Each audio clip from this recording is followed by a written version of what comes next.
নমস্কার, আজ আমরা চলে এসেছি সরাসরি একটি চা বাগানে। দেখতেই পাচ্ছেন যে এখানে কিন্তু নতুন পাতা ইতিমধ্যেই কিন্তু হারভেস্ট করা হয়েছে। দেখতে পাচ্ছেন নতুন পাতা হারভেস্ট করা হয়েছে এবং তার সঙ্গে সঙ্গে যে এই যে আরও যে পাতাগুলো বেরোচ্ছে সেগুলো কিন্তু সংখ্যা অসংখ্য।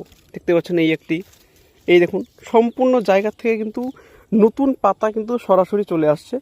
আপনাদের প্রত্যেককে বলতে চাই, যারা যারা আপনারা চা বাগান করেছেন বা করবেন বলে ভাবছেন, তাদের আমি বলবো যে আপনারা যত দ্রুত পাতাগুলোকে হারভেস্ট করবেন, এই দেখুন এই পাতাগুলো কিন্তু তত দ্রুত আপনাদের সরাসরি বেরিয়ে যাবে এবং খুব দ্রুততার সঙ্গে আপনারা কিন্তু পুনরায় আবার এই পাতাগুলো কিন্তু তুলতে পারবেন।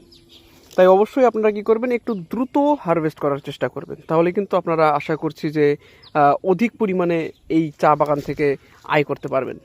এই দেখতে পাচ্ছেন যে সম্পূর্ণ জায়গা থেকে আবার কিন্তু নতুন করে কুশিগুলো কিন্তু আসছে। অত্যন্ত চমৎকার দেখতে লাগছে। দেখুন কেমন লাগলো আমাদের এই চা বাগান, অবশ্যই আমাকে জানাবেন।